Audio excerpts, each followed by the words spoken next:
Hey, what's going on, guys? This is Brian, the Simpleman's Comics.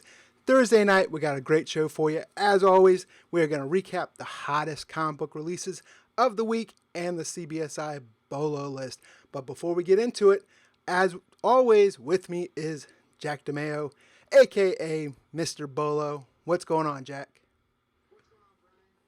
Simpleman's Comics family. As Brian said, I am Jack DeMeo, aka Mr. Bolo. Very excited to be here. It's San Diego Comic-Con weekend kicking off already. So there's so much to talk about, so much movement in the comics industry. And we're glad you're joining us right here in the Simpleman's Comics YouTube channel.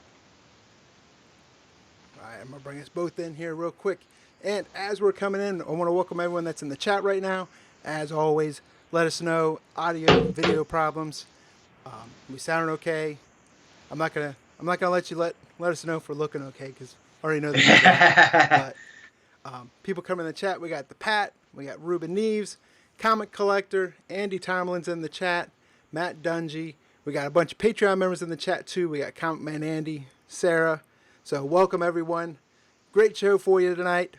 It's pretty big week in comics. It was, pretty good, right? Oh yeah, there's definitely some books tearing up the secondary market that just released this week. Right. So, as always, this show is also available via podcast. Search the CBSI Comic Book Bolo podcast. We're available on iTunes, Google Play, and Stitcher. We also have a sponsor for this show, Nick Dworkman at slabbedheroes.com.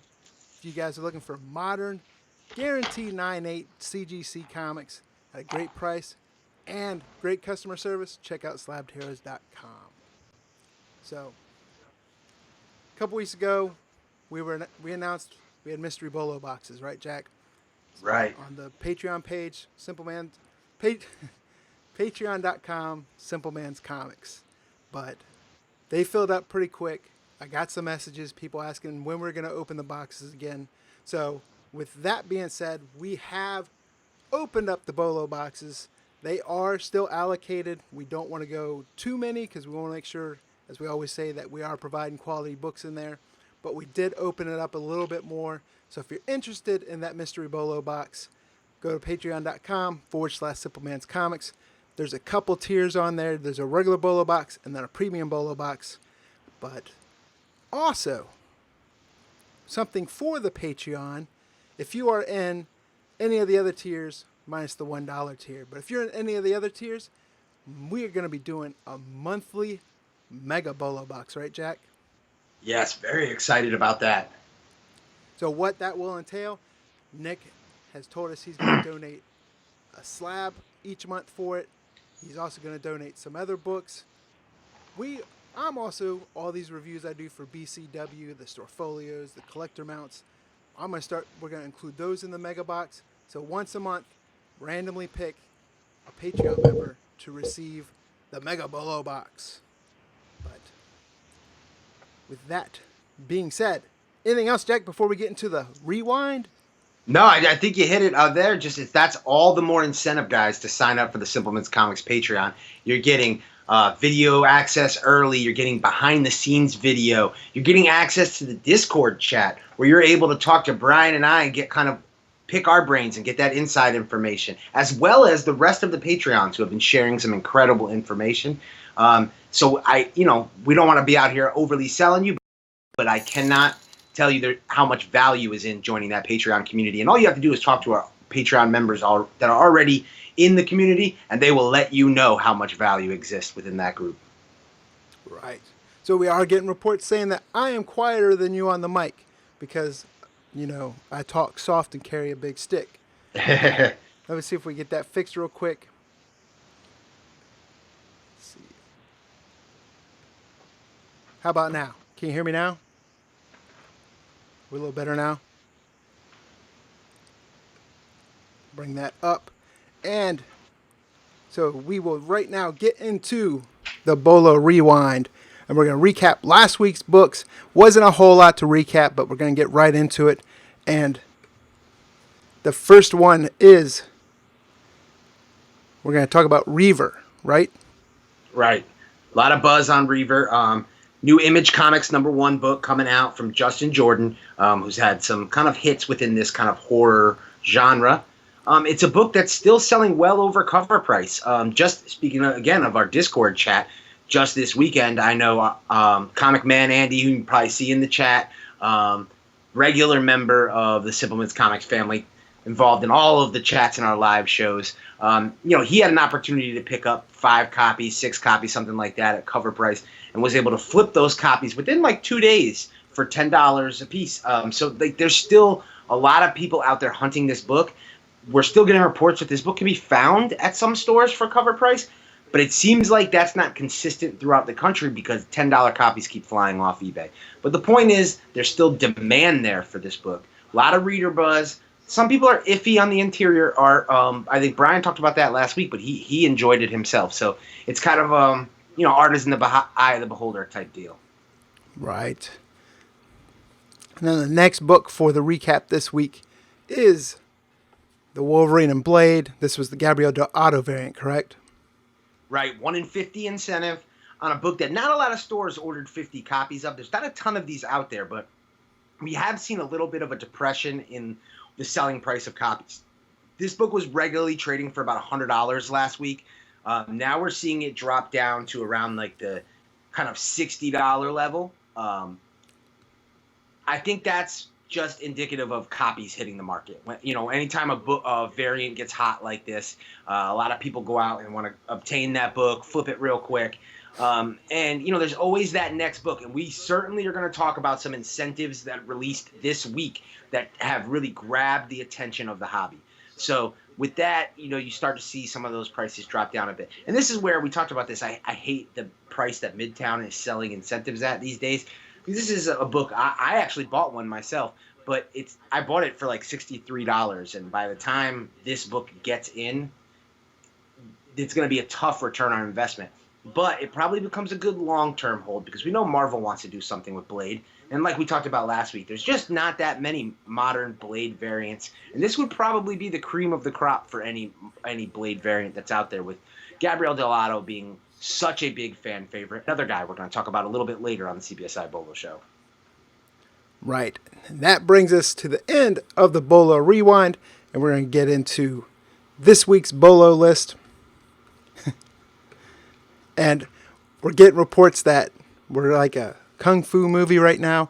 That, I believe, is the YouTube stream itself. There's nothing I can do about that because it's coming through. Let us know if it gets any better, because it keeps going in and out on the YouTube stream itself, showing latency issues. So I don't know if it's something with how this codec comes through. I don't know all that geek talk, but getting into the Bolo list right here, as always, if this is the first time watching, Bolo list covers first appearances, reader buzz, and variant buzz that are coming out each and every week. This list comes out Tuesdays or early Wednesday morning, but be on the lookout for it. We post it on CBSI's Instagram, Simpleman's Instagram, and also on the YouTube community chat as well, and Twitter, correct? Absolutely, yeah. We post it everywhere you see CBSI and Tim's Comics on social media. Right. So we're going to go first appearances this week, and we kind of same like last week, right? A little bit shorter, 3 books. Right, but 3 heavyweights for sure, though. Quality for quantity this week. Right, and we're just going to roll right into it. And that is the big book of the week that everyone was for, and that was Captain Marvel #8. Right, we're not even going to make you wait for it. We're going to get right into it. The book that was on kind of the lips of every speculator this week, everyone was talking about, Captain Marvel #8, is the first appearance of Star. Star is a doppelganger character, kind of in the vein of Carol Danvers. There's a lot of anticipation that this could be the big bad villain that will kind of lead up into some things within the Captain Marvel series. Obviously, she doesn't have a villain that she is kind of known for being her arch nemesis. So there's a lot of speculation buzz on this character. We've seen prices on the first print cover A going 25 to 30. The Carnageized variant is selling similarly extremely well. There is a Virgin variant from Unknown Comics which sold out, and then that 1 in 25 incentive.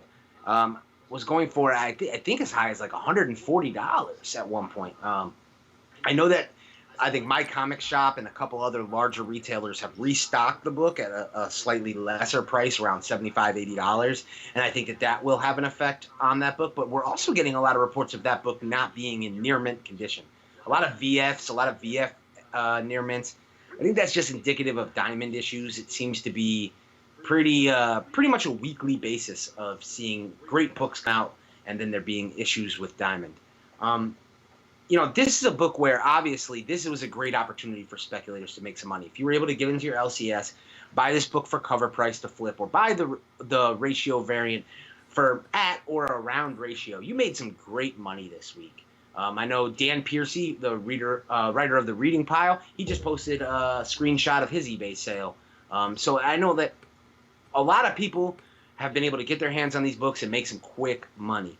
But we also posted a video on our social media from FOMO the Puppet, a little video I like to call the FOMO PSA. And, it's nothing negative about this book, but it's one of those things when you start seeing it, and it's indicative of the current modern market, when you start seeing a book shoot up in value like this, we've talked about this before on the Bolo show, we've talked about this in general on the Simpleman's Comics YouTube channel. You don't want to chase these prices. Now, I'm not saying this isn't going to be the next huge character. The truth is, I really don't know, but neither do you. So you got to pay what you're comfortable with. But it scares me as an investor and a speculator to go pay the current market value and current market prices on these books, because I don't know where my ROI is going to come from. If you're playing for her to show up in a movie or something like that, that's a long play. If you're, hoping that this series and reader buzz is going to develop a la Immortal Hulk, that can happen, but we don't know. Captain Marvel hasn't been a series that has driven readers to it. Hence why this book was hard to find.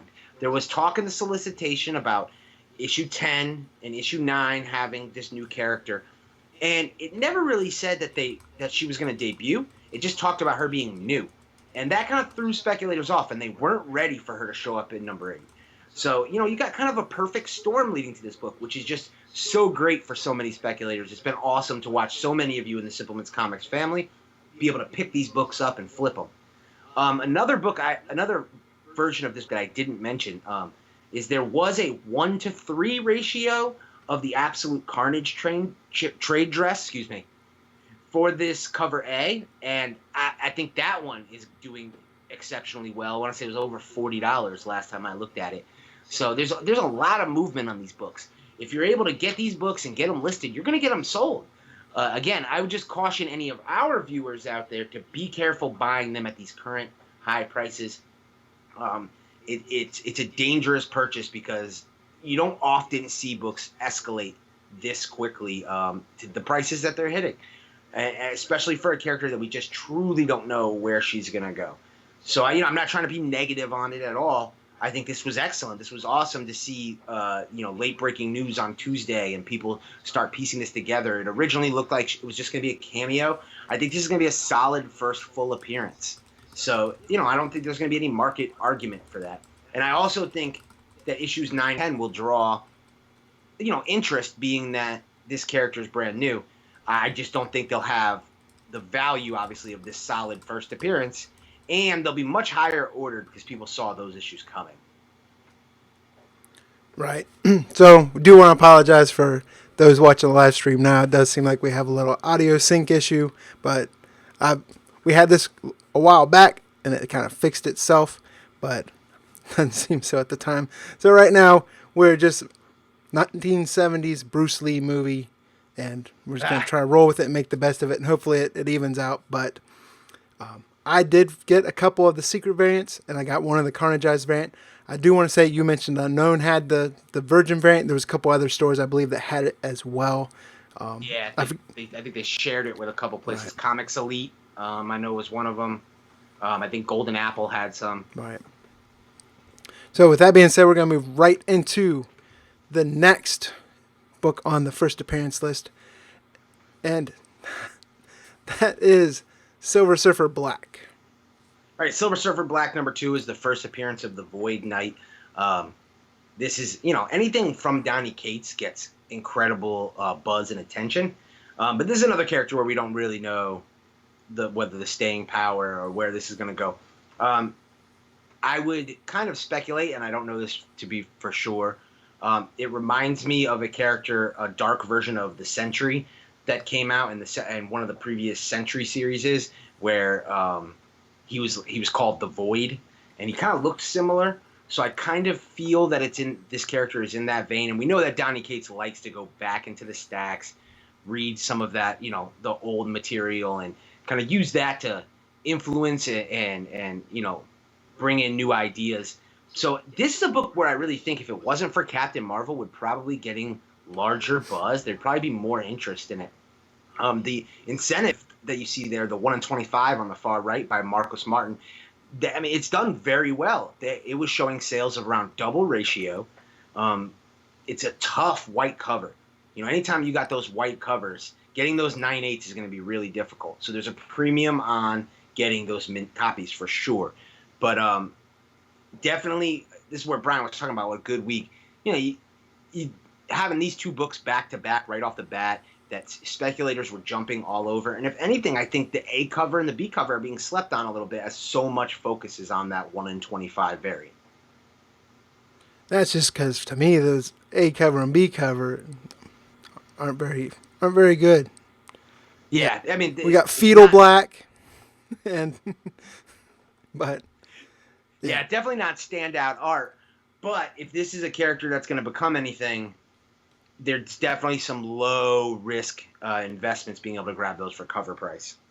Right, and we got Mike on the chat saying that the interior art looks like the inside of a porta potty at a county fair. Yeah, I read that. So that wraps up the first appearances for the week. Again, appreciate everyone in the chat right now, especially dealing with this auto sync issue. Live stream health is finally showing green, so I don't know if it's going to fix itself or not, but we're going to keep on chopping wood, and we're going to go right into the Reader Buzz section of the week, right? Right. So Reader Buzz, we got some great books in there. Keep the Reader Buzz, which I don't know if this would break your heart or not, Jack, but we're going to talk about X Liefeld's number 1. Well, I like this book. Yes, it's making fun of Rob Liefeld, but I'm a Rob Liefeld fan who totally understands where a lot of kind of the ire that he draws in the market. But the reason why I often say that Rob Liefeld is a solid investment is because he's polarizing. He gets people's attention, and it kind of doesn't matter whether people are talking positively or negatively. They're always talking about him. And I think this is a prime example. This is another one of those parody books from Keenspot. And almost every cover is selling double to triple your original buy-in value. Now, I would caution people, if anyone was wondering why I didn't put this book on the first appearance list, I know, Key Collector app noted first appearances. I saw a couple other places note first appearances, and I did have people reach out to me about that. This is not a series where I think you're going to see long-standing run here, where these characters being the first appearance is going to be something necessarily of note, and I don't want to steer you in that direction. Also, we talked about this before, with indie books, the first time an indie book releases, every character is a first appearance. So, if we were to list that, that would make our job 100 times more difficult, and it'd make your job 100 times more difficult. So the value, I think, in this book is the fact that people were so interested in reading it and checking out these great homage covers. And whether or not you were reading it because, say, you love Liefeld and you think it's kind of humorous, or you hate Liefeld and you think it's humorous, either way, the community was reading it and the community was buying it. It's been buzzed about ever since it showed up in previews. And I'm honestly a little surprised with the secondary market prices when I was looking them up. They really took me off guard to see most of these covers selling for $12 to $15 and the incentives selling well over $20, and it's like a 1 in 5 incentive. So it really kind of stunned me to see the market and where it was moving with these. I don't expect it to hold long term, but I think for this week, not every store orders these Keenspot releases, and we've talked about this before on the channel.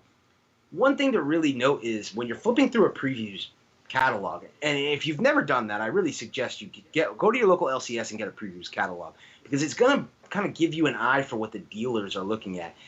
But if you flip through that previews catalog, a lot of these smaller publishers like KeenSpot, they're located at the end. They don't have a ton of releases, so they maybe don't get multiple pages or even a full page at all.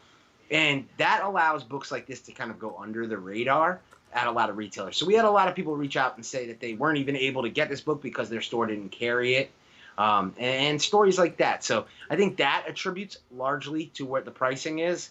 I thought the sheer number of variants would hold this book back, but seems as though people are trying to put sets together. Sets are regularly selling at about $10 a cover. So, nothing Liefeld ever ceases to amaze me. Did he tweet whether or not he's going to sign these yet? He did not, that I know of. I have not seen him actually acknowledge this book yet, but I would bet you cannot get him to sign this book. Right. So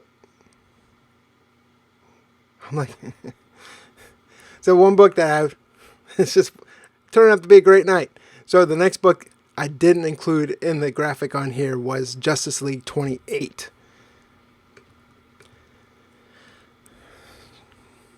All right, Justice League 28, this whole kind of storyline has had a lot of buzz with this Lex Luthor, Apex Predator kind of story.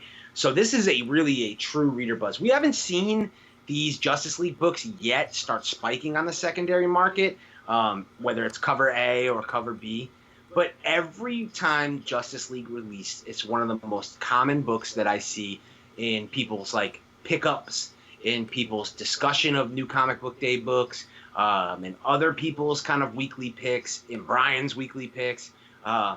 Justice League has consistently been a popular book to read, and people are really liking where this run is going. I would love to see it get more love on the secondary market. But if you've watched the Hot and Cold show, if you're looking for ways to kind of make money and sell this set, I kind of gave it away right there, but as a set, selling runs of these issues is the way to go. Catching those readers who missed out and who are hearing the reader buzz and want to jump in is probably the way to go about selling these issues. I've seen some runs of some of the, the Scott Snyder Justice League issues, the runs going for, $6, $7, $8, which is larger than cover price. You're by no means buying a house off these issues, but if you were trying to make some money on it, that would be my suggestion. But really, this is the antithesis of a reader buzz book.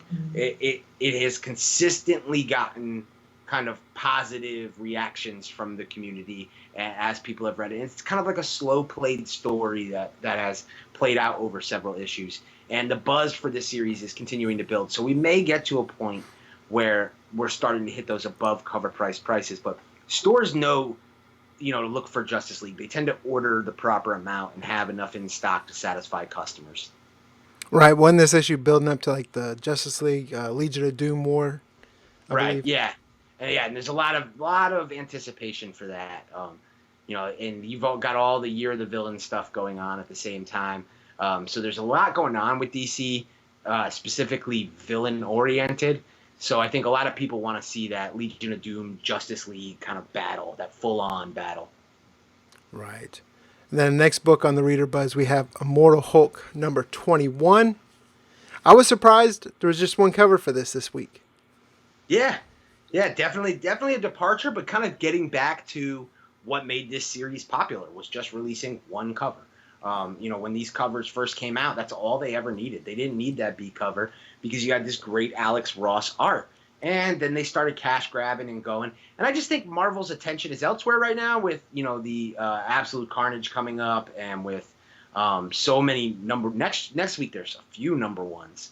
So, I just think resources and attention get put other places. But this was an issue that got a lot of reader buzz. I had a lot of people hit me up about this one. They were really into it. You got to see Abomination in full form.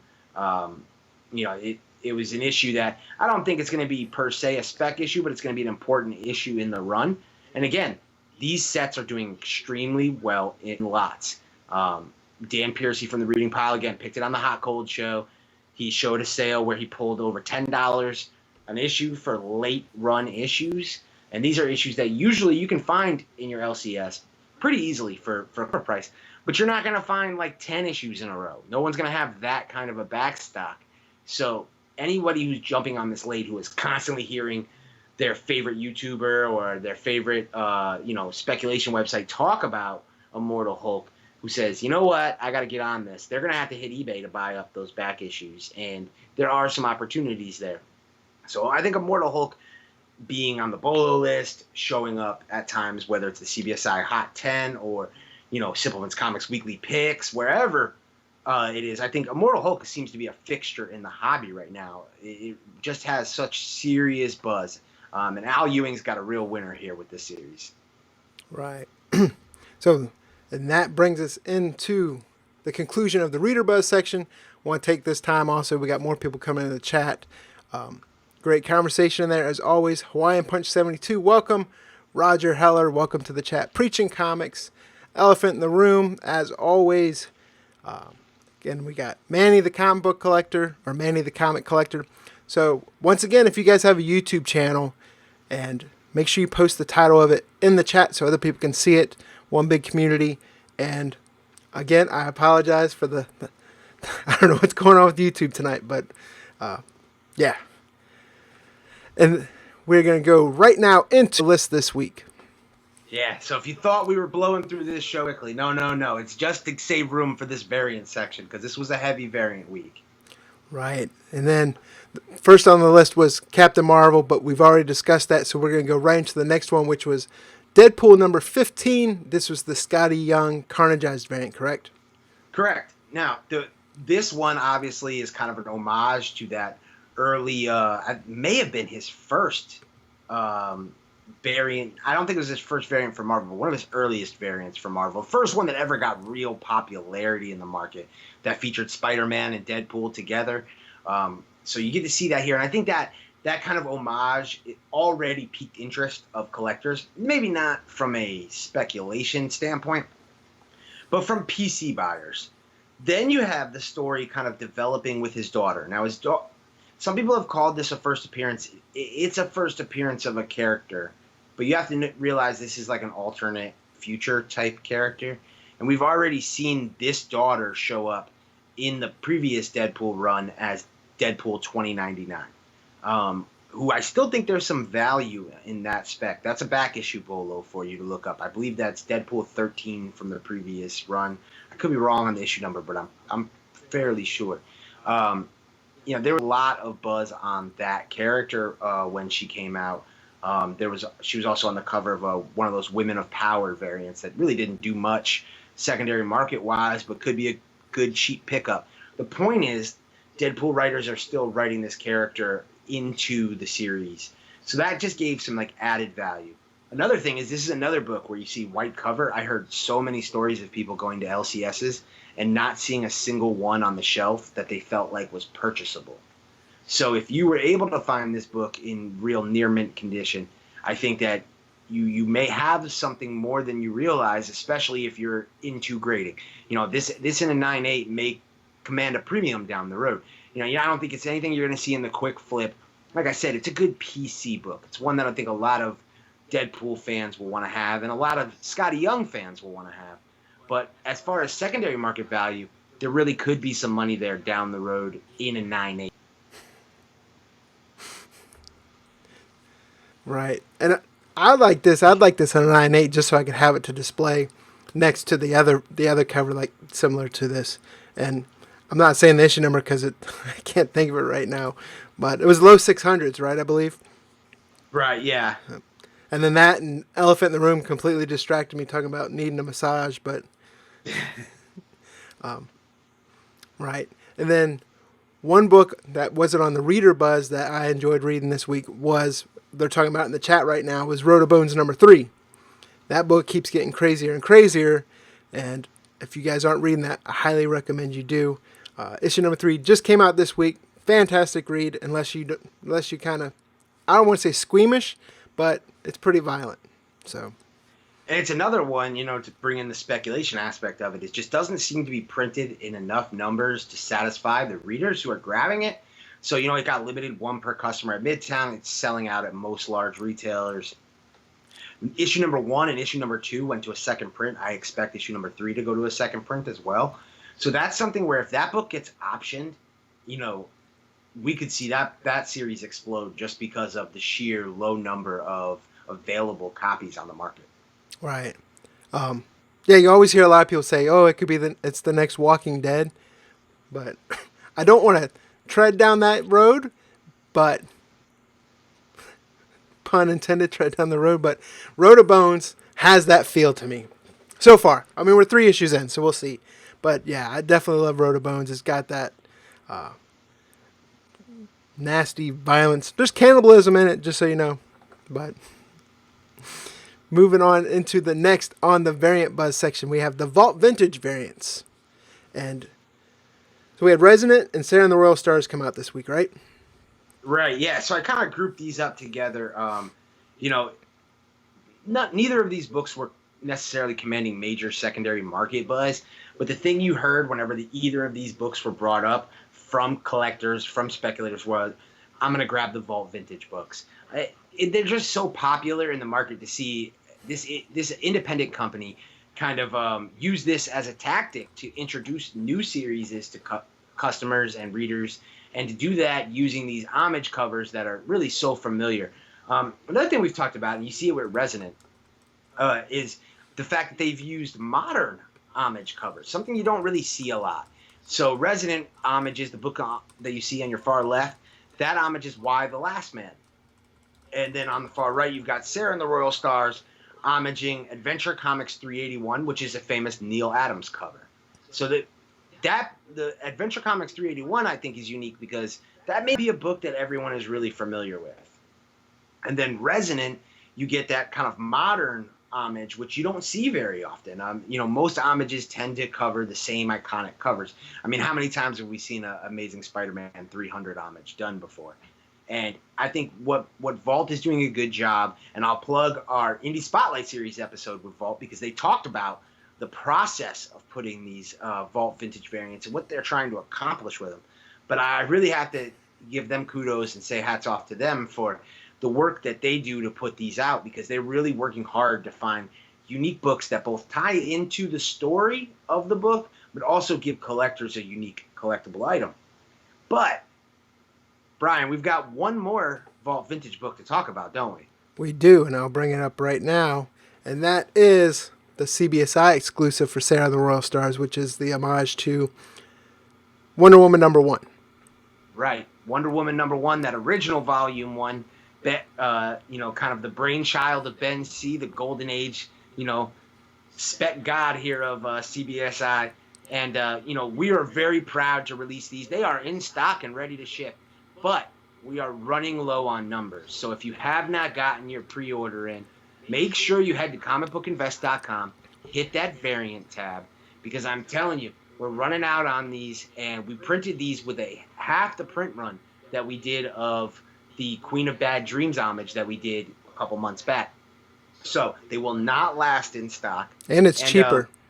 Yes, it is cheaper. It is $17, $2 going to St. Jude's Children's Hospital. Like always, same quality. We're still giving you the Mylar bag, the half-back board. We'll give you those CBSI exclusive stickers of authenticity, individually numbered to 250. But the difference here is we did not include shipping in the price, but we did that for you. We did that so that you can pick up multiple copies, because one thing we consistently heard from speculators, they said, I'm speculating on this series. I want to buy 5 copies. And for me to do that, I don't want to pay you 5 times shipping. So we listen to you, and like we always tell you guys with our variant program, we are paying attention to what the community says, and we wanted to make that option available to you. So we dropped the price, took shipping out, and we're very excited to release this. I love the Adventure Comics 381 homage, but I will say I like ours a little bit more. So we're very proud as CBSI Nation, Simpleman's Comics fam, to bring this book to the market again. We don't want to create variants that we don't feel that pride for. So Sarah and the Royal Stars, great new series from Vault. I hope you guys got a chance to pick it up and read it. If you haven't, I absolutely advocate you do. But if you're looking for that great rare homage variant, only 250 printed in the world. I think there's only 200 copies available on the market from our website. So don't sleep. Be on the lookout. Head to comicbookinvest.com, hit that variant tab, and check out that homage variant. And while you're there, you can check out some other books that we have left in stock. Right. And with that being said, we're going to roll right into the next on the variant list. And this is one of my favorite covers, the Alex Garner cover for Teen Titans number 32, right? I've been loving these Alex Right. Garner covers. We advocate selling as a set. These are one of those books that I like to pick up, especially not even to sell, but to have a set myself. All these Alex Garner portrait covers, and then the team covers that he's done. But fantastic. Love the Lobo on this. But what do you think about this? Yeah, I think everything you just said there. The Alex Garner Teen Titans variant run has been really cool. It hasn't really popped yet in the secondary market, and Brian and I have talked about that. We both of us talked about picking them up at clearance through like Midtown and places like that. I don't think you're going to see that with this one here, though. You got that cardstock variant, so you're getting that extra quality cover. Again, lots of issues coming out of Diamond with these cardstock covers. This is a tougher press with that kind of hard cover. You easily get creases that aren't pressable in them. So if you're able to get those minty copies, I think you're going to have a standout item. But also Lobo is just, he's in the kind of like the eye of the public right now, showing up on Krypton. A lot of people were skeptical at first when he was coming on Krypton, but the reception has been pretty good. And I've watched it myself, and I enjoyed it as a 90s Lobo fan. I think that opening scene where the kind of main characters, they don't recognize who he is, they don't know who he is, and he starts listing all of his nicknames from the main man to the Scourge of the Cosmos to the Last Caesarian, and everything else that he goes into, Mr. Machete. They really kind of catch Lobo's vicious yet kind of humorous nature. And even if you don't love it, it gives you kind of an idea of how popular this character could be on the big screen. I really think this could be DC's Deadpool. I think this could be that character who is action-packed but just funny as all heck, and they can really do something in the secondary market. So, I think that Omega Man number 3, that first appearance, I think has really come back into light and getting attention again. And then we talked about the portrait variants. Ben Oliver really popped these portrait variants off originally when he was doing a lot of them, I think through like the Batgirl run. And it's kind of spread throughout the DC universe. And now with these Year of the Villain cardstock variants, we're getting these great portraits. And I think portraits do a great job of really kind of capturing the essence of a character. All you have to do if you're a Lobo fan is look at this cover and you see Lobo. This is Lobo. This is how we all grew up knowing Lobo. That New 52 kind of emo Lobo threw a lot of us off and kind of hurt, I think, the attention and value that was placed on Lobo. But now I think the main man is back, and we're going to see more and more with Lobo. So I think there's a lot of value there, and if you really want to make money, you got to kind of be early to the market. But I think that these cardstock variants, they may not pop immediately and go over cover price in the secondary market. They come with that $4.99 cover price. But I think they're going to be popular. I think collectors are going to be buying them. And it'll be interesting to see as time wears on which ones end up becoming those variants to grab, because so many of them are so amazing. Right. And if anyone's in the chat, if they've read this issue, I was curious, haven't had a chance to read it yet, but I know the solicit was talking about Crush talking to Lobo, asking about the origin or identity of her mother. So, and another thing I want to say about this cover is a while back, I can't remember what comic it was for, but Frankie's and their collaboration of other comic stores, they did a store exclusive with Francesco Mattina that had like 3 different Lobo covers on it. And this to me kind of rivals those covers. The variant for Frankie's had like 2 different of the regular cover. Then I think it had like a 3rd version with the cigar in the mouth. But this cover to me is just as good, and it's cover price. So, well, a little bit higher cardstock, but not that now you're not paying those incentive exclusives, especially for the Virgin one of it. Right, and I have to say, shout out to Kevin Fields from Frankie's Comics, who's a CBSI member, who he's produced so many like iconic variants. And I think Brian's absolutely right that this book is as attractive, if not more, but comes in at a lower price point. I wonder if DC paid attention to that book that he released in and said, Right. you know what, we need to get a good Lobo variant out there, and they hit a home run with this one. Right. So we're going to roll on into the next book in the variant buzz list, and that is the Elvira number 7. This was the 1 in 25 Perio variant, correct? Right. This one is almost a ghost already. This is the virgin cover of the cover A that was released for Elvira number 7. But there's only a couple on eBay, and while you're not seeing these huge above ratio prices just yet, the fact that there's only a couple on the market really indicate that that's where it's going. It is going above ratio. I think the last one that sold was like 31, and the next one that's on right now is like 48. So I think this one is trending up. Vampirella, who we're going to talk about in a little bit, may have gotten the market attention, but we talked about this on the Hot and Cold show where both Brian and I referenced that this book might really sneak past people because it's got kind of in the same vein where you've got kind of that beautiful busty woman cover art, but at the same point, the print run on this is going to be minuscule compared to what you're going to see from Vampirella. And Perio has a built-in audience that are always looking for these releases. This was a big week for Dynamite Comics. Right. And the one thing about this is for a Dynamite book, it didn't have as many covers as Dynamite has at certain times, including the next book on our list. But this is kind of understandable. But Vampirella number 1 came out this week celebrating the 50th anniversary. It had, what, I forget, 20 covers or something like that. Oh, yeah. It went to letter P, put it that way. Right. So many covers, and that doesn't even include, what, store exclusives and everybody else who was making covers. So right now up here we have the Alex Ross cover, the Art Germ cover, the Hughes cover, and then the Frazetta homage cover.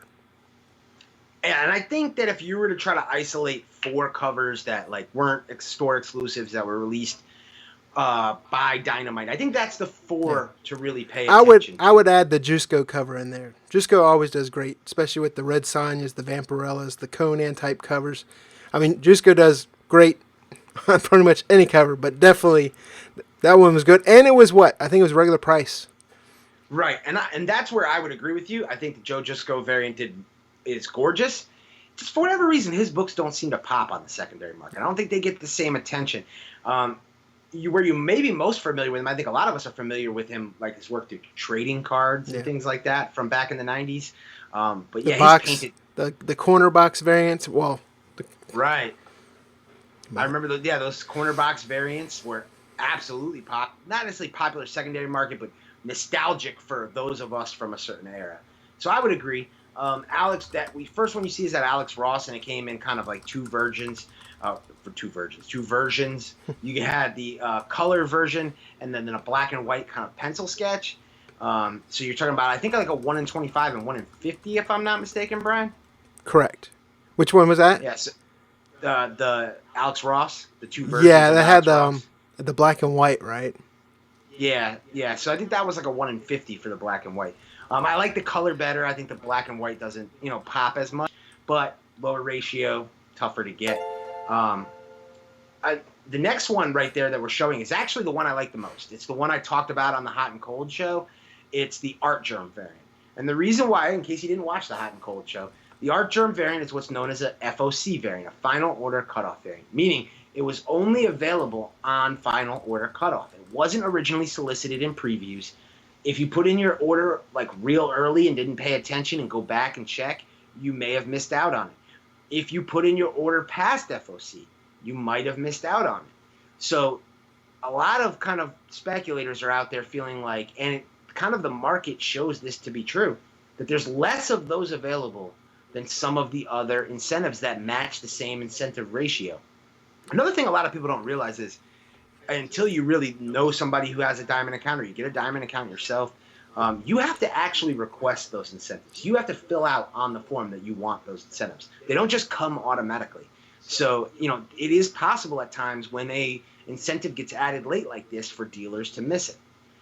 The trade dress version, which is not shown, it's a 1 in 15 variant. And then the one that's shown is a 1 in 25 variant, which is the virgin cover. These were originally selling below ratio, but have kind of caught up to ratio. and are now beginning to sell a bit over ratio. So that's something to keep an eye out for. I think that book is going to trend upward. There are a lot of art germ completionists. So I think a lot of people will kind of start to realize about this book late and kind of get on board. And then the next book you see is that Adam Hughes homage. Now, if that book looks familiar at all, it's because Adam Hughes already did that cover for Vampirella #1 some series ago. And this being the 50th anniversary, they're trying to homage and highlight some classic Vampirella cover art. So I mentioned this again on the Hot and Cold show. I laughed about this, but I think it's funny that Adam Hughes is homaging himself. It was brought up in the chat. I think that's a very Todd McFarlane move. So, you kind of get that updated cover art, updated color style. And that one was released a 1 in 10 variant for the color, and I believe 1 in, I say 25 for the black and white, something around that nature. There were several 1 in 25 variants. So this one, you saw it easily available, pretty cheap, below ratio, up until release day. It's now people are starting to buy them. The key is the amount of stores that did incentive variants. Anytime, and we've talked about this several times on the channel, that stores are doing their own store exclusives, they're also getting these incentives. And a lot of times, and especially with a book like this where there's so many incentives and multiple incentives of the same ratio, they just want to turn the money because they've got to put their money into the next book. So they're not really honoring the market and market price for these books. They're moving them out quickly. So there is some depression with that. But it's important to note, and Mike Morello talked about this on the Hot and Cold show, of how many rampant Vampirella fans there are and how well these covers tend to do down the road. And most of these Perio, for instance, variants that are popping off now and going for $100, they weren't going for nearly that much when that series was released. Many of them a tenth. So the reality of the situation is, I think that a lot of these are good buy and hold variants. You can kind of pick the cover art you like. And I think Brian mentioned on the Hot and Cold list that his favorite is that 1 in 100 Frank Frazetta variant, which homages that original Vampirella #1. Obviously, absolutely stunning cover art. So many people kind of rip off Frazetta style these days. So it's definitely a cool historical piece. It may not pique the interest of like the modern speculator, who tends to be so focused on names like Adam Hughes and Art Germ. But, for those who are kind of classic Vampirella collectors, this one's going to connect. High ratio, too, being 1 in 100. So that's one to be on the lookout for. Now, if you're going to buy that one, now is the time with them being below ratio, because that book is not going to be around forever. Yeah, mycomicshop.com had it, I think, for like $36. So I picked one up from there. Right, and that's incredible. I mean, you're talking about a third of ratio there. And then Slabbed Heroes, Nick from Slabbed Heroes in the chat said that Sketch Ross was a 1 in 50. Okay. So next on the variant buzz list was Rumble number 14. And this was another kind of homage cover, right? Right. This cover I really like. I did not notice this cover until very late, and I started to see a lot. And I'll tell you where I got this one from is Twitter. And maybe it didn't connect as much with the comic community, but it was connecting with other comic creators. I saw several creators retweet this book, and it made me go back and see who did this. And then I was shocked to see it's my Carolina boys, Chris Brunner and Rico Renzi. Rico Renzi is the one who for years was the head of promotions for Heroes Aren't Hard to Find and Heroes Con.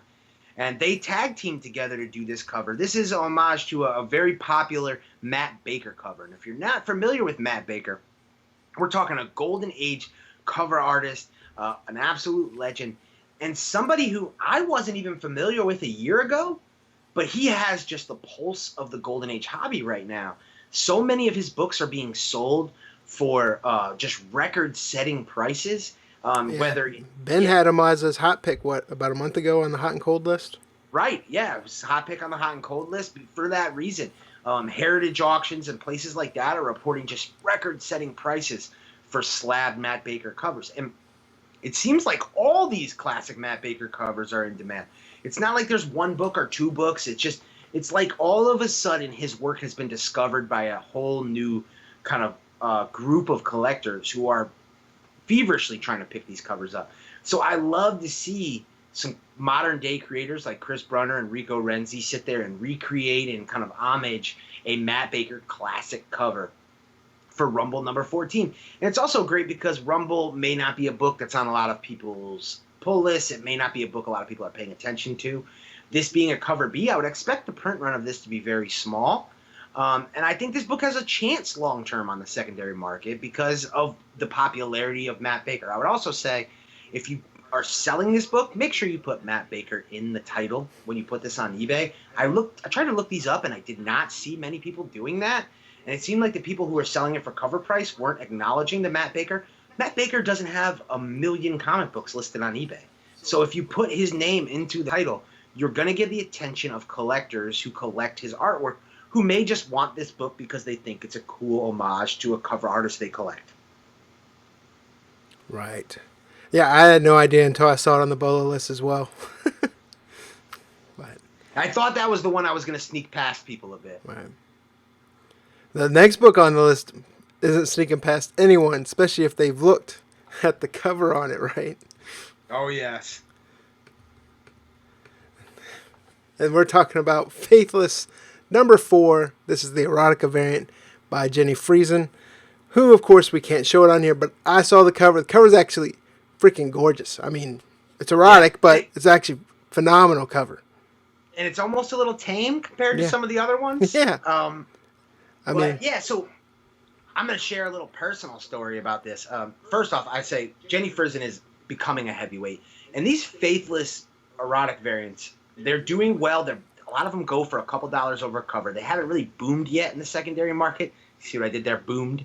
But, at the same point, I think this is another set to put together where you're going to do really well with the sets. But I won't call anybody out by name, but we had a lively discussion in the CBSI contributor chat about these Faithless books. And do you compare them to, say, the work that Boundless Comics puts out, or do you compare them to the work that Zenscope puts out? And I've often said I'm not a fan of what I call the TNA comics, and the comics where they're just, here's a good-looking busty woman that was, digitally drawn, and we're going to throw her out here, and we're going to sell books based on that. There's plenty of magazines for men to buy who want to see that kind of material, that they don't need to go to comic books. And then I think Boundless takes it like a huge step further. So when I was in the chat, and I know I'm a fan of Boom Studios, so maybe I was questioning myself, like, am I overly defending this? Am I feeling, because what I said is I actually used the comparison that you're comparing 50 Shades of Grey to your favorite porno video. It's at the end of the day, this is erotic art, and what makes something erotic art? And my other thing I was advocating for is the fact that these covers are all done by female artists. So they're giving them the power over female sexuality. And I kind of wanted to check myself, because I said to myself, I'm a guy, and I'm coming from that perspective, but am I right? So I sat my girlfriend down and I showed her the cover art of all the Faithless variants. And while she was like surprised that that's what was going on in comics right now, she really wasn't offended by them. And she kind of pointed out that the women are in control of every cover, that the women are the ones kind of, not to get too X-rated here on the CBSI Bolo show, but they're the ones receiving versus always be, giving quite more often than not. And when I showed her some Boundless Comics covers, her reaction was wildly different. And she could immediately say, I can tell a guy did this. I can tell this is what a guy wants to see.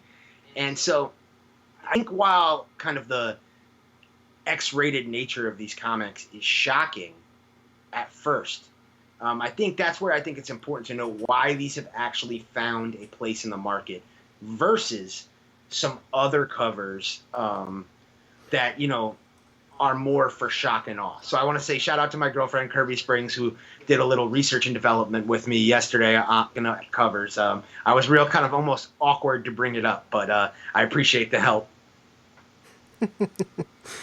Yeah. But I know a lot of you guys out there are hiding these covers from your wives and girlfriends. I hear that on a regular basis, that you're trying not to get caught with these covers.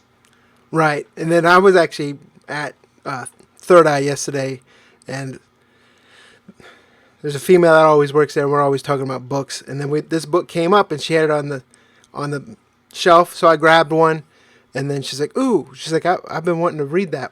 And then we're talking about Jenny Friesen doing the cover, and she's like, "Oh, I need to get one for myself."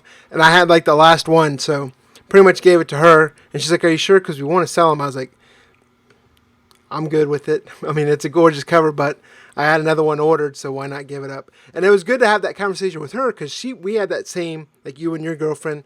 Right. Not that she's my girlfriend, but talking to the girl at the comic Yeah, book store. don't want to But get you in trouble with your wife, right? yeah, but we had that similar conversation, and I asked how she felt about it because just like we asked Arun while we interviewed him, what had the reception been like, and that's when that's when I first had the idea that hey, every one of those covers is being done by a female artist. So it's I think this was one of the better covers. Like you said, it wasn't as graphic, but if you guys haven't seen it, I mean, it's a gorgeous cover. Yeah. So But Jenny Friesen at this point, does she ever put out a cover that disappoints? I mean, just absolutely amazing. And she was proud of it because she posted it on her Instagram. yeah. She did put the black boxes over the the no parts. No, But at that's the what it same really looks like. But she's clearly very proud of the cover and proudly showing it off. So again, if she's proud of it, who are we to then judge, right? Right. And with that, that wraps up the Variant Buzz section for tonight. So thanks for everyone that's been hanging out with in the chat, dealing with the YouTube audio issues tonight. Once again, just kind of, as we mentioned at the beginning of the show, we've been asked, so Bolo boxes are open back up. There's not many spots. We didn't open up that much, but if you're interested in the mystery Bolo box, make sure you check out patreon.com/Simpleman's Comics. And we also announced that all Patreon members outside the dollar tier, all other tiers are going to be entered into a monthly mega box, right, Jack? Yes, very excited for that, and can't wait for one of you guys to win that and show it off on social media because we are very excited to put that together. And shout out to Nick from Slabbed Heroes for working with us on that. So yeah, the mega box is going to be great. We're going to have Nick with Slabbed Heroes helping us out on that. And then, like I said, some of the stuff that I've gotten reviews, some of the BCW supplies that they've been sending me, those are going to go into these mega box collector mounts. So the mega box, we hope to make mega, no kidding. And it's just free. Like random Patreon members selected each month is going to receive one. So, and with that being said, it's time for the long-term play, right, Jack? Right, my favorite part of the episode. So we're going to go into long-term play. And this week, the one book that we haven't really even talked about tonight is Batman number 75. All right, Batman 75. We're getting into City of Bane. Obviously, you see the amazing cardstock Gabriel Delato Bane cover right there. I can say all of the same great things I said about the Lobo cover. Just amazing cover art. The portrait style really gives you the essence of the character.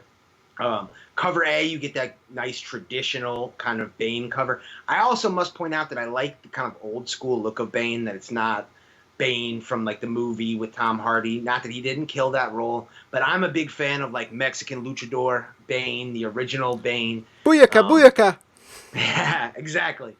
So, I really like that. I'm excited for this story because Bane has been, doesn't matter who's Batman. Bane has been kind of a thorn in Batman's side.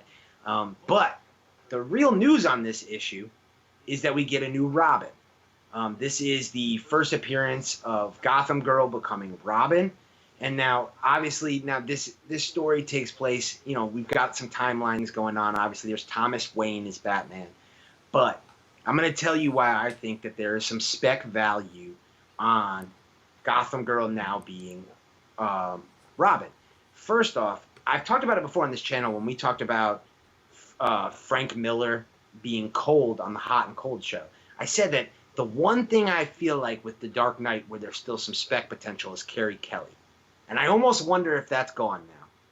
Because I really feel like having a female Robin in a movie or TV show is something that may happen one day. They're always looking for kind of the best actor for the role, and where can they add diversity to a casting list, especially a casting list of characters that were created in the 1940s. And I think one of the easiest ways to do that would be to use the female Robin. But here is a character that Tom King created right off the bat when he jumped on with Batman Rebirth. She cameoed in the DCU Rebirth one-shot. We get her on the cover Cover A of Batman issue #1 from the Rebirth run.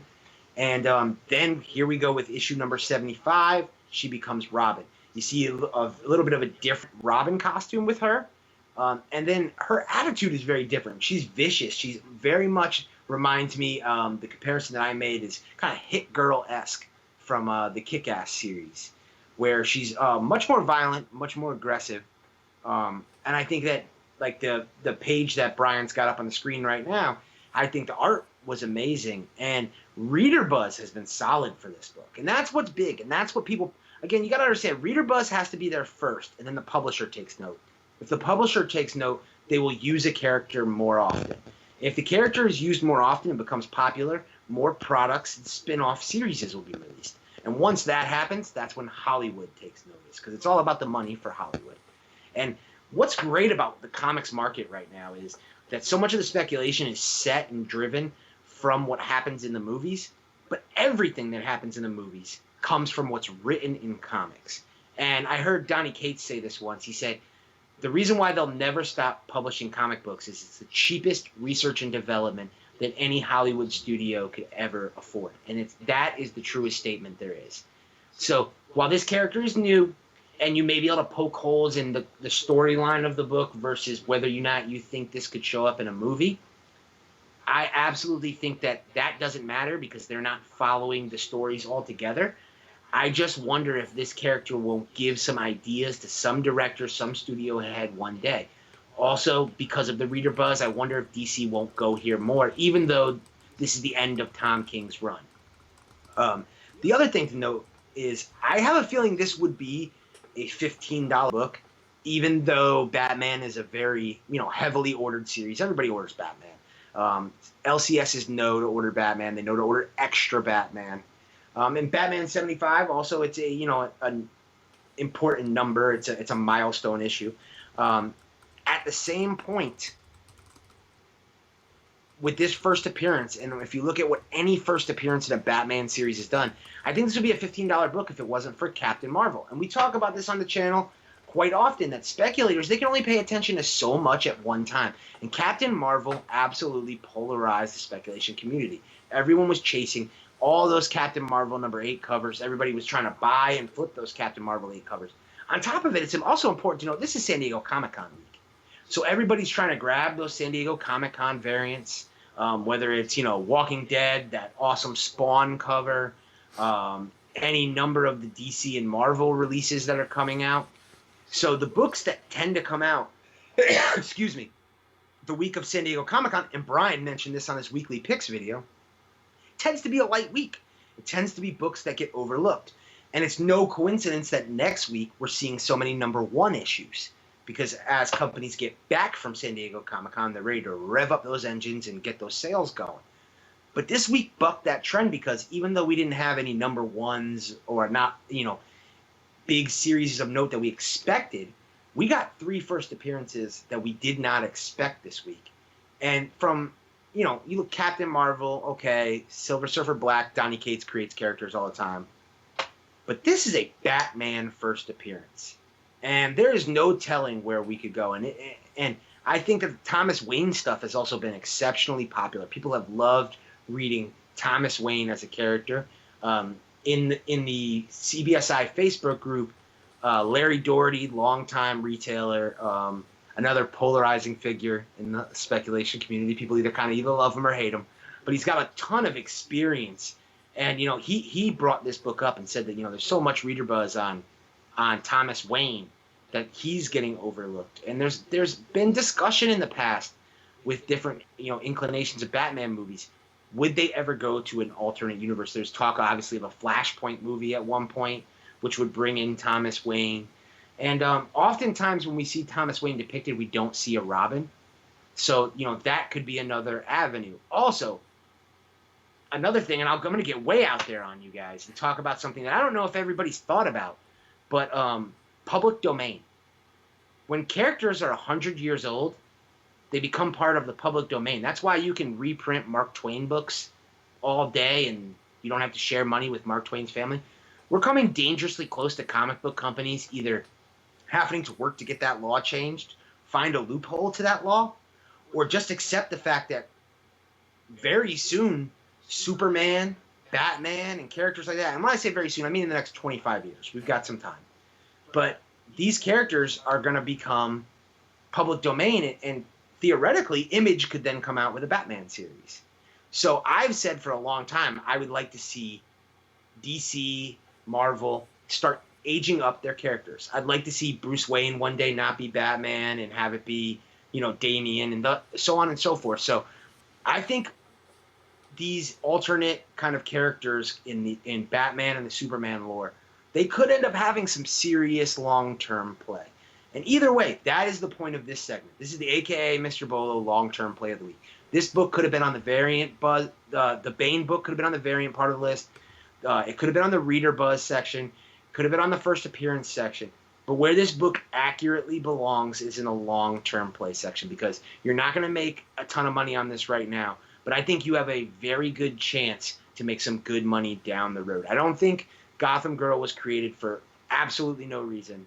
And it'll be interesting to see, with Tom King leaving the book, what the next writer of the book does, and if they go back to these characters and what they do with these characters playing with somebody else's toys. Right, so there we have it. That's Jack's long-term play for the week. One thing that I kind of like how Tom King started his run with Gotham Girl, and he's kind of, however the storyline ends, there's an emphasis on Gotham Girl as well. Right. Not that I'm like a huge fan of the character. I just think it's kind of cool how it comes kind of full circle on that. Yeah, I think it's unfortunate that he had to kind of rush that story ending. You can say what you want about Tom King writing this Batman series. I think if you want art to be done right, then you have to allow people to tell their story. And he got cut off before his story was truly finished. And I would like to have seen. We already committed so much time to Tom King's Batman. I would have liked to have seen him get to finish this out. I think he's going over to DC Black Label to do a Batman and Catwoman story, and I think that'll be cool. And I think there's tons of potential in that. But Right. Yeah, to me, he's been hit or miss on Batman. Some issues I really liked, and then some I was kind of meh. But I mean, the Vision series that he was writing, and then of course, was it Mr. Miracle? I always mix it up with Miracle Man. right, yeah, Mr. Miracle, Vision were absolutely excellent. I would also say I'm a big advocate of the Grayson series. If you're Right. looking for something a little different, a little 007-esque, I think Grayson could be a great movie. And so I think Grayson #1 has spec potential, and that's always been a book that kind of got overlooked. And then that was his first kind of big two book that got him a lot of attention. So yeah, and I agree with you. I think King's run was a little hit or miss, issue by issue. But I also think, Brian, I don't know if you would agree. Don't you think it was really tough to follow Scott Snyder's New 52 run? I mean, that's a big ask. Yeah. I thought at first you were asking me if you're saying Scott Snyder's run was like hard for me to read. I was like, no, I enjoyed it, but yeah, to follow after Scott Snyder and writing it, then yeah, I definitely agree. It's like I kind of see that's where Donny Cates is right now, is where Scott Snyder was in like 2011 with putting ink to paper, and it was just hot. But of course, it seems like Donnie's writing 3 times the amount of titles that Scott Snyder was writing. But yeah, definitely hard to follow him for sure. Yeah, I mean, imagine the next person who writes, say, Venom. Yeah. They're going to get so much. This isn't my Venom because Donny Cates was so, huge and iconic and market influencing. So it's always tough to follow such an iconic run. Brian, we learned that with the Wednesday one, didn't we? Yeah. It didn't matter what we did. It wasn't Adam Lebednik, so nobody was happy. Right. And Yeah, you know Donny Cates is a good writer if he's got you picking up Inhuman books, but Oh yeah, yeah, right, right. Who bought Inhumans before Donny Cates wrote Inhumans? And if that's, I really think that's why they don't put him on any of like the top Marvel characters. That's why you don't see him writing Thor or Iron Man or anything like that, because there's no reason to yeah, give him the bottom edge characters and make them A sellers. right. So that's going to wrap up the Bolo list for this week. But I do want to make one big announcement. I saw people in the chat talking about Mike Morello's interview with Jenny Friesen. Tomorrow, hitting comicbookinvest.com's website as well as Simpleman's Comics YouTube channel, we're going to have another Mike Morello interview. This time it's going to be with Frank Cho at Fanboy Expo, I believe. Fanboy Expo, Fanboy out of Knoxville. Just happened recently. That video will be published and on comicbookinvest.com as well as Simpleman's Comics tomorrow morning. So be on the lookout for that. Any other announcements you want to make, Jack? Well, I just want to say Mike did it. I watched, you sent me a copy of the video. I got a chance to preview it early. Mike did an amazing job. He's really kind of hitting his stride with these interviews. I would say it's probably his best he's done yet. And I'll tell you, Mike told me that he thought it was the best he had done yet. So you guys should definitely be on the lookout for that. I think the Cover Tunes video interview series right here on Simpleman's Comics YouTube channel, it's just getting started. I'm excited to see what we can do in the future. And obviously, you know, we love having Cool Mike on the channel whenever we can. He's a regular contributor on the Hot and Cold show. So, yeah, definitely be on the lookout for that one tomorrow morning, guys. Right. And then lastly, before we go, I want to give a big thank you to all the Patreon members, especially those that are in the Discord chat with us. We've been having a fantastic time. So many great information. Like you said last time, they're kicking bolos to us and we're kicking bolos to them. So it's been a lot of fun. And yeah. And Yeah, that our Patreon gets unfiltered access to Brian and I. We don't hold anything back. I'm not holding any spec back from our Patreons. We absolutely appreciate everything that they do. So if I'm finding something out, they're finding it out before I can even put together the content to release it to the community. So that is just a bonus and a plus that we offer to our Patreons. And, you know, that's why I'm saying it. You know, don't want to get into oversell mode, but there's so much value in that community. And then what's amazing is the community doesn't just take. They're all, like Brian said, they're giving back, they're offering, they're sharing with each other. One member isn't finding a book and another member's hooking them up. And my heart, I can't tell you how warm it gets seeing it, people looking out for each other like that and trying to make sure everybody gets what they want. And then encouraging each other with their sales. Giving each other sales strategy advice, pricing advice. You know, you have an issue with a seller or a buyer, you're able to bring it into the group and see how other people would handle it. Absolutely excellent. Brian and I both made the comment. It really reminds us of the very old CBSI days when we were small and contained, and we were all just kind of sharing with each other and learning together. So we're trying to bring that feel to the Simpleman's Comics family and to the Patreon and Discord community. So definitely consider that. I know there's a lot of mystery boxes out there, a lot of subscriptions that you can get involved in. We don't take that lightly. We appreciate your patronage and everybody, even if you're not a Patreon member, everybody who tunes in on a weekly basis, checks us out, whether you're live or on the replay. We definitely appreciate it. It means a lot to us. right. And while we're on that topic, I want to give a huge shout out to Sarah for crushing it with that Yeah. improv. Well, I won't say improv, but it was a late hot pick. I got it the morning of. She sent it to me, and it was a fantastic pick. Also, Comic Jabroni, he guested the week before and picked Ninja Turtles.